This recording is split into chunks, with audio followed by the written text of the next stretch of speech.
Hello once again, boxing fans, and welcome back to another prediction video. Before I get into the content, I would just ask that you would like, share, hit the bell notification, and most importantly, if you're watching, you might as well subscribe. You're just pressing a button, and it would help me out tremendously towards my 1,000 subscribers, and you get some good content in return. Also, drop your requests. I'm trying to get these requests out in a timely manner. So moving on to the fight. The fight I'll be covering in this video is another great one from my guy, Brandon Lamb. I thank you for your request always and for always participating in the channel. I enjoy your commentaries. And so the fight that Brandon wanted me to cover is a middleweight contest between Carlos Monzon and Marvin Hagler. And when I think about Marvin Hagler, I think about one of the greatest southpaws, next to Sweet Pea Pernell Whitaker. Marvin is what I consider a complete fighter. I loved his pressure, his combinations, and the way he put his punches together.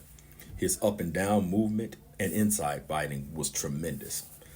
I loved how Hagler went to the body and would work his way upstairs. Granite chin, and he knew how to cut the ring off.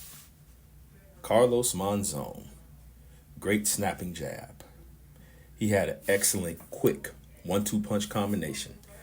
And Carlos would dig to the body with a right uppercut. I mean, that was a tremendous shot. And Monzon himself had great combinations. But one thing I noticed about Monzon is he was very similar to Tommy the Hitman Hearns. I mean, tall, lanky, and the way he would use that jab as a long measuring stick and drop those straight rights. And he even threw his punches in combinations like Tommy the Hitman Hearns. And like Tommy the Hitman Hearns, Monzon would enjoy a height and reach advantage in this particular fight.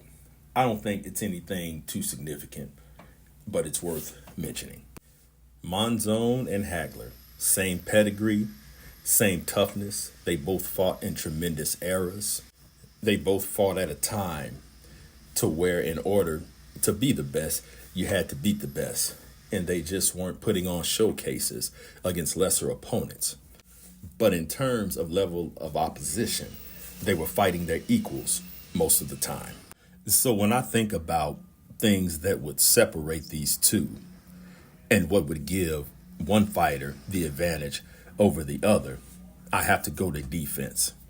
Now, Carlos Monzon did a good job of rolling punches for the most part, but he didn't have the greatest defense.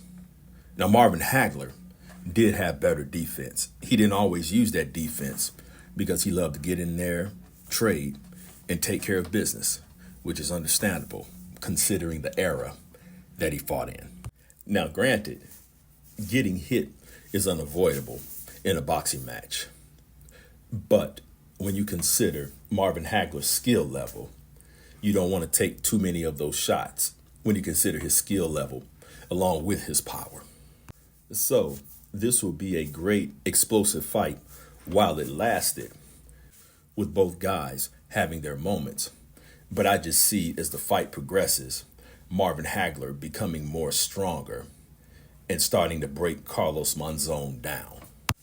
Now, the heart and the toughness of Carlos wouldn't allow him to lay down and wouldn't allow him to give up. But I just see this fight, considering the style of Carlos Monzon being similar to Tommy Hearns, I just see this fight ending in similar fashion.